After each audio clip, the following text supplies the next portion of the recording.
Um, Hello everyone. It is day 16 of senior year. It is June 24th, 2023, Saturday, June 24th, 2023, if you care. You don't. And yesterday I finished playing through Super Smash Bros. Brawl, which was my game for 2008. So what I did is I just played through the Subspace Emissary, which is the story mode for Smash Bros. Brawl. And that was interesting because Brawl was the first Smash Bros. Game that I've ever played. I first played it like a way long time ago. I'm not sure when I first played it, but it was quite a while ago. I wasn't in 2008, because I was 2, so not exactly old enough to know how to air dodge. I don't know why that was the thing that popped into my head. But yeah, it was, point is, it was a while ago when I started playing Smash Bros. Brawl. And I still play all the new Smash Bros. Games that come out pretty extensively. But I've never beaten the Subspace Emissary. I usually played Smash Bros. Brawl with my brother, and my neighbors. And I did some of the Subspace Emissary. I've actually started like a few Subspace Emissary runs, even in recent years. But again, I've never beaten the Subspace Emissary until now. So I played through the entire thing on hard mode.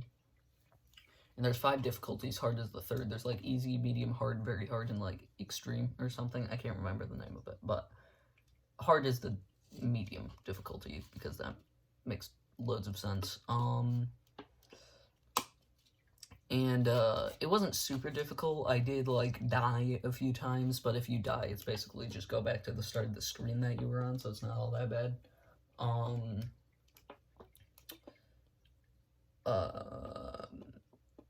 The final boss, though, was pretty difficult.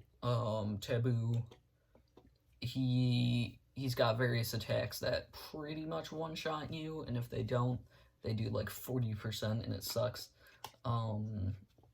And he has one attack that's just straight up, yeah, you die if you get hit by it. And it's tough to avoid, and it's annoying, but,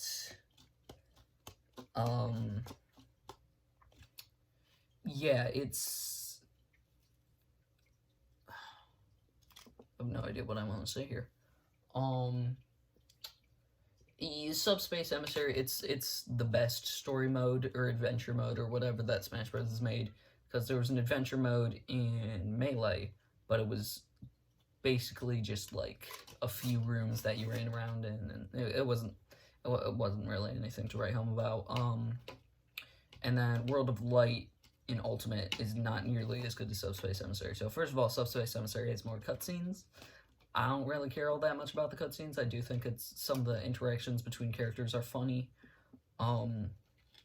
I do like how they interweave the story between like pretty much every single character.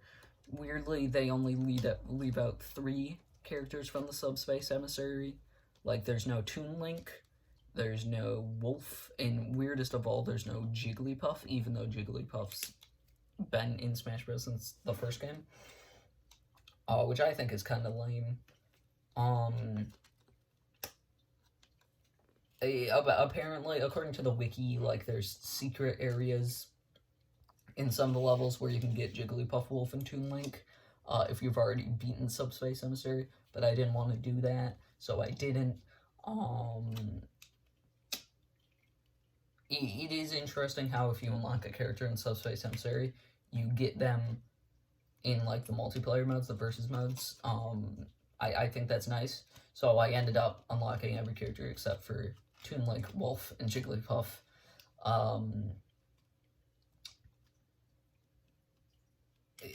Yeah, it's... Subspace Emissary is fun. The last level is kind of weird. So the last level is called the Great Maze, and there's like 26... Or no, I think there's like 31. Like 30, 31, 32 levels in Subspace Emissary. And the last one is the Great Maze, and it's not very... It's got a cool concept, right? That's like, you go through pretty much all the different areas that you've been through earlier in the game. So you start off with the first level is like the stadium, and then you go to the jungle and Sky World and the halberd and stuff, and that's pretty cool.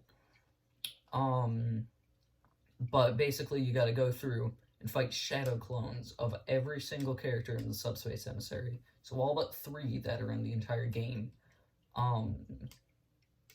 There's little checkpoint rest stop areas at some of the places where you can like save, thankfully, because it probably took me close to 2 hours to beat the Great Maze, and I didn't use a guide. But yeah, there's save points some areas, thankfully, and then you can also regenerate like your characters and your stocks and stuff and your percentage.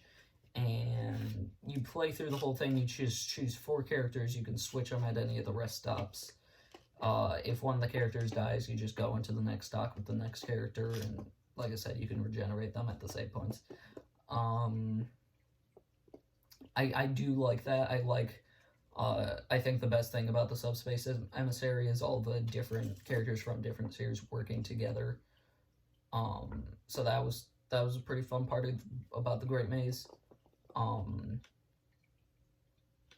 Okay, well, I guess technically you don't have to fight shadow clones of every character in the Subspace Emissary, because it's kind of lame, right? So Sonic was like a huge part of Smash Bros. Brawl. Like, that was the most hyped thing ever at the time. Probably, I was barely alive, but it was probably the most hyped thing ever.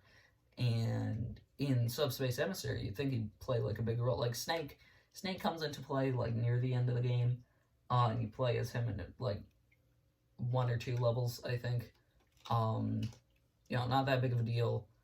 But Sonic, you'd expect him to be there for most of the thing. No, he's literally, you get through the Great Maze, you go and like face off against Taboo. Taboo looks all intimidating, and then Sonic comes flying in. It's like, whoa, it's Sonic. And now you can literally use Sonic for only the final boss. The final boss, you get to choose 6 characters.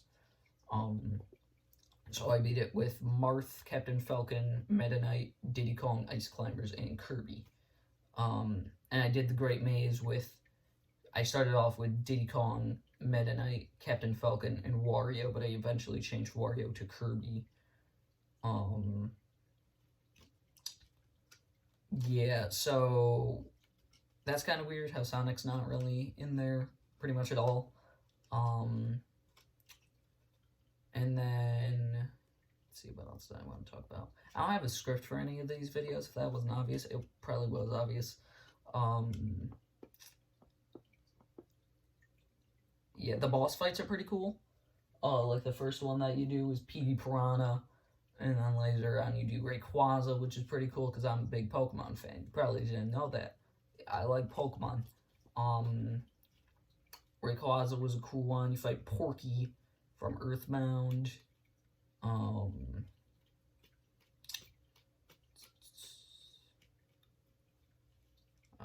There's more. Fight some original Smash Bros. Ones like Duan and the Rhino guy that I can't remember, Galleon, one of the two. Pretty cool. You fight those in the Great Maze as well. It's huge. It's really not great. Yeah, the boss fights are pretty good. You weirdly don't fight Master Hand or Crazy Hand. Like, Master Hand is in it, but it's basically like near the start you get a hard cut to Ganondorf like taking orders from Master Hand, and then near the end of the game it's Master Hand, and then it's like, oh, Taboo was controlling Master Hand the whole time. And that's the introduction for Taboo, but you don't actually fight Master Hand, and it's not even like World of Light where you get to play as Master Hand. It's just Master Hand's barely in it. He sits down, he's like knocked out like this in the background when you fight like Bowser before you go into the Great Maze. It's really not that great. Of a maze. Oh, got him. Wasn't amazing.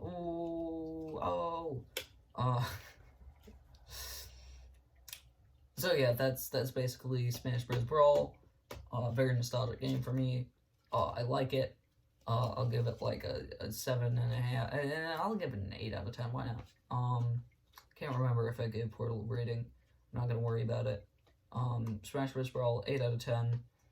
Thoroughly enjoyed my experience, even though it is the least popular of the Smash Bros. Games because it's the least competitively, least opportunities for competitive play, basically. But I think that's fine. So that was my game for 2008. My game for 2009. Let's just say there's a reason, and it only took me a little over 2 weeks to play through the first 3 games. It's gonna because I wouldn't be surprised if game 2009, took me over a month, honestly. And I don't want to get you like worried, like, oh god. But 2009 game is Minecraft. And something that you gotta know about me is when I'm playing Minecraft, I do not do it fast. I play Minecraft very slow. So, what I'm gonna do for Minecraft is I'm gonna play through the PlayStation 4 edition.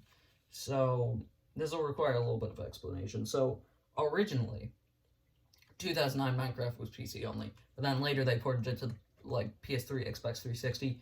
I'm counting this as my game for 2009 because it's still Minecraft at the end of the day. It's just a slightly different version, and a J4 Studios. These guys right here. Ported Minecraft to Xbox 360, PS3, and I don't think there's a Wii version. And then later they then ported it to Xbox One, PS4, Wii U, and Switch. I think they made the Switch version too, not 100% sure. So I don't know when this came out. I think sometime around the PS4 coming out. I doubt it really says.